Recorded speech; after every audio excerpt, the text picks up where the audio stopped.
Hey, thanks so much for joining me for another Racer X track examination. I have Zach Osborne with me, two-time 250 East Supercross champion, and because it's relevant today, a one-time 250 and one-time 450 Motocross champion. We're going to look at Tampa, weather maybe a little bit questionable, so that's where I think maybe your outdoor experience could come into play a little bit. Of course, you've also done a lot of GNCC type stuff as well. So, looking at the track map, let's get it out of the way first. What is the first thing that stands out to you about this track layout? For me, just having a race there the last two times they've had it, the sand section. I spoke to one of the track guys knowing that we had this coming up, and I asked if there were whoops under the sand built from dirt, and he kind of said iffy, like there's a little bit of dirt under there, but it's way down there. So for me, that's going to be a huge part of the track. The last time that they had that long section like that was, I think, in 2018, and it caused some serious, changes to the race. So I think that's the biggest thing that really sticks out for this Tampa track, and also just a really long whoop section out of off of a 353, which is going to give you some speed going in. So yeah, pretty good looking racetrack to me. Was 2018, was that the year that they had the sand section and they had it split down the middle too, and it was like really gnarly, or was that a different year? Do you remember? I don't think there was a split. It was just really gnarly, like deep whoops. And nobody was really prepared for it. Like we saw it on the track map and we were like, oh, okay, like a sand section, but it was something full on sand section. For sure. So we have a Dragons back in the middle of the only real rhythm section here, which no doubt will limit guys' creativity when it comes to that section. Do you think that's a bad design choice, or do you think the guys will still find a way to get over it? Well, I think there's a couple looks at it. Just because of where it is and how the setup goes to it. I think you can go possibly if the Dragon is built right for what I'm talking about. Not that it won't be built right, but like if the top one's a little bit further spaced out than normal, I think they can go obviously off that triple into a 90. They go roll, then over the table, and then jump to the top of the Dragon, and then three off of the top of the Dragon, and then triple into the corner, which would be super super fast. Um, so I almost see them doing that more than skimming. Maybe, like I said, it all kind of depends on how the track is built compared to what they want to do. You know what I mean? So for me, I think that if they can bring that Dragon into the rhythm and three off the top would be really, really big. We've had some pretty wild track designs so far this year, but Tampa is a pretty standard layout, at least just looking at it in comparison with the start down the center, no back and forth crisscrossing, no flat track corners. Do you think these simpler layouts make for better racing, or would you prefer those more technical layouts that we've seen the rest like earlier this year? I do like the simpler tracks. I think that it makes closer racing. When there's something that's major or massive that it's do or die.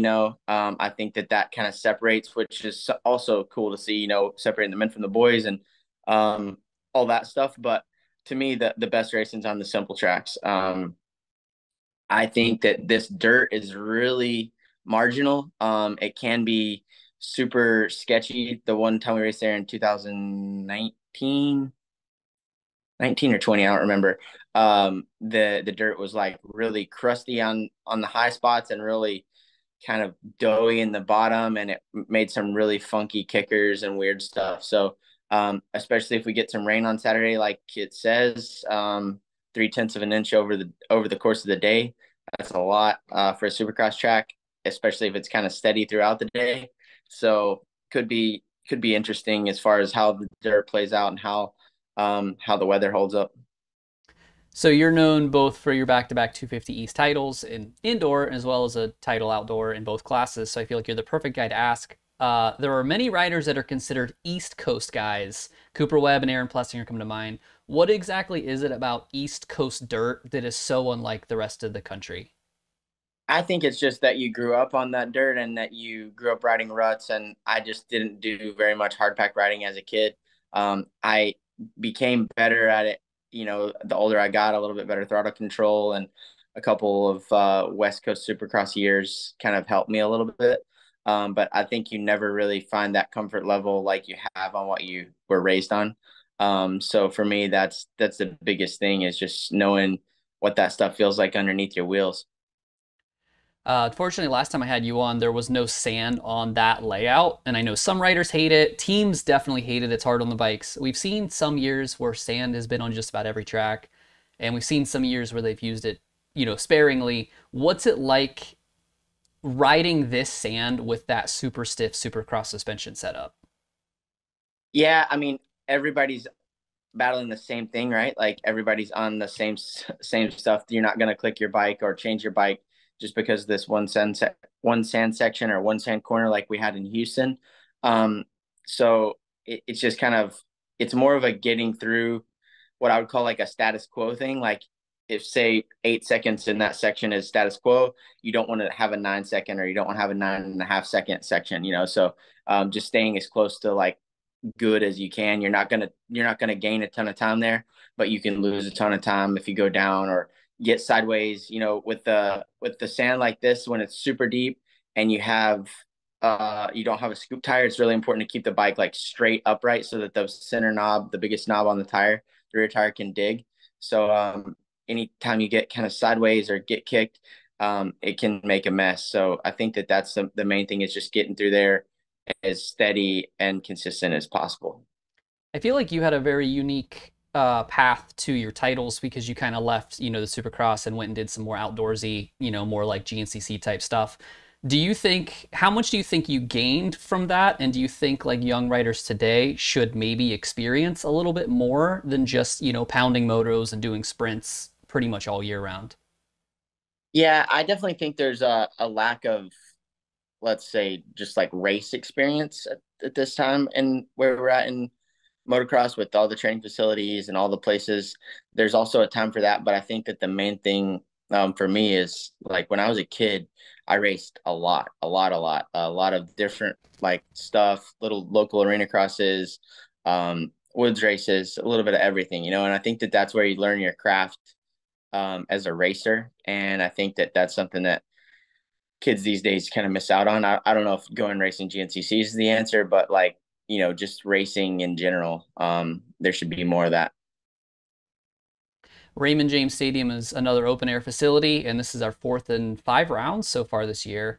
And what do you know? It looks like it's going to get wet. So you've always thrived in those kind of conditions, but do you actually enjoy riding in the messier stuff, or are you more just happy that you're one of the most prepared for it? I actually love the mud. I kind of found my mud feet when I lived in England.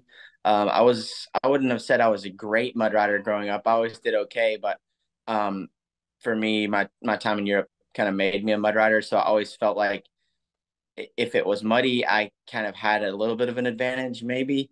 So I always kind of prayed for rain when we had open air. It's fair. Sometimes people look at a track and they say, oh, this is a Tomac track or this is a web track. Who do you think will thrive or overperform on this track layout this weekend? I think Chase is going to be really good this weekend. I know where he rides, and I know that there's basically the exact same whoop setup as what we have this weekend. And I know how fast he is there. So I think that this track lends to Chase. He's doing the biggest stuff in the sections. And I think when it's just raw speed, he's going to be really good. But like we saw last weekend, he struggled in the sand, and I think that he was a lot faster than Tomac in the main, but he had to like work the rest of the track to make up what he was losing in the sand. And eventually, after you do that 15 times, it kind of breaks you down from working a little harder. So he's got to figure that out. But this one's more straightforward, more straight line. And I think this is a chase track. Sure. All right, Zach, thanks for joining me on another episode of Racer X Track Examination. Any predictions for this weekend? Um, it's going to rain. There you I go. think I think the weather changes the outcome of this.